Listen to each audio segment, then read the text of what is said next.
ಅವರ ಒಂದು ನಾವೀಗ ಒಂದು ಮೃತದೇಹನ ಅಂತ ಹೇಳ್ಬೋದು. ಅಲ್ಲ, ಅವರು ತೆಗಿಲಿಕ್ಕೋಸ್ಕರ ಎಷ್ಟು ಕಷ್ಟಪಡ್ತಿದ್ದಾರೆ ಇಲ್ಲಿ ಅಂದರೆ, ನಮ್ಮ MLA ಸರ್ ಸಹ ಇಲ್ಲಿ ಅಚಾನಕ್ಕಾಗಿ ನಾನು ಇವತ್ತು ಬಂದಾಗ ಇವತ್ತು ಸಹ ಇದ್ದಾರೆ ಇಲ್ಲಿ. ಯಾಕೆಂದರೆ ನಾನು ಇಲ್ಲಿನ ನೀರಿನ ಹರಿವು ನೋಡಲಿಕ್ಕೆ, ಒಳ ಹರಿವು ಮತ್ತು ಎಷ್ಟು ನೀರಿದೆ ಅಂತ ನೋಡಲಿಕ್ಕೆ ಮಲ್ಪೆಯಿಂದ ಇಲ್ಲಿಗೆ ಬಂದಿದ್ದೇನೆ.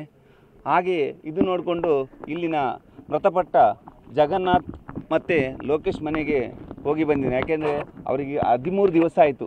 13 ದಿನದಲ್ಲಿ ಇನ್ನೂ ಸಹ ಮೃತದೇಹ ಸಿಕ್ಕಿಲ್ಲ ಅಂತೇಳಿ ತುಂಬ ಬೇಸರದಲ್ಲಿರ್ತಾರೆ.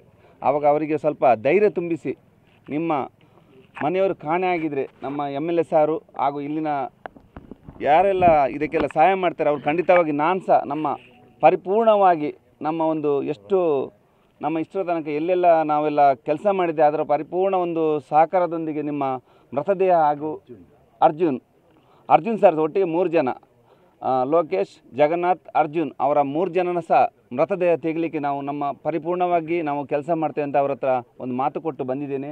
ಅದಕ್ಕೋಸ್ಕರ ಇಲ್ಲಿ ಬರುವಾಗ ಸರ್ ನಮ್ಮ MLA ಸರ್ ಈಗ ಒಂದು ಪ್ರಾಜೆಕ್ಟ್ ಹೇಳಿದ್ದಾರೆ, ಅದು ಕಲ್ಲು ಮಣ್ಣು ತೆಗೆಯುವುದು, ಅದೀಗ ತ್ರಿಶೂರಿಂದ ಬರೋದು, ಅದು ಒಳ್ಳೆಯ ವಿಷಯ. ಅದಲ್ಲದೆ ಇಲ್ಲಿ 3-4 ತಾರೀಕಿಗೆ ನಮ್ಮ ಈಗ ಇಲ್ಲಿ ಅಮಾವಾಸ್ಯೆ ಟೈಮಲ್ಲಿ ನೀರು ಸ್ವಲ್ಪ ಕಮ್ಮಿ ಆಗುವ ಒಂದು ಉದ್ದೇಶ ಇದೆ. ಯಾಕೆಂದರೆ ಅಮಾವಾಸ್ಯೆ ದಿವಸ ನೀರು ಕಮ್ಮಿ ಮತ್ತು ಜಾಸ್ತಿ ಆಗ್ತದೆ. ಕಮ್ಮಿ ಆಗುವಾಗ ಇಲ್ಲಿ ಒಂದು 2 ಗಂಟೆ ಡೀಪ್ ನಾವು ಡೈ ಮಾಡ್ತೇವೆ. ಆ 2 ಗಂಟೆಯಲ್ಲಿ ಇಲ್ಲಿ ಏನಾಗ್ತದೆ ಅಂತ ಯಾವ ಜಾಗದಲ್ಲಿ ಹುಡುಕಬೇಕಂತ ನಾವೊಂದು ಯೋಚನೆ ಮಾಡಿ 3-4 ತಾರೀಕಿಗೆ ನಮ್ಮ MLA ಸಾರ್ ಮತ್ತು ಜಿಲ್ಲಾಡಳಿತದಿಂದ ಒಂದು ಪರ್ಮಿಷನ್ ತಗೊಂಡು ಖಂಡಿತವಾಗಿ ನಾವು ಇಲ್ಲಿ ಹುಡುಕಾಡುವ ಒಂದು ಕೆಲಸವನ್ನು ಖಂಡಿತವಾಗಿ ಮಾಡ್ತೇವೆ.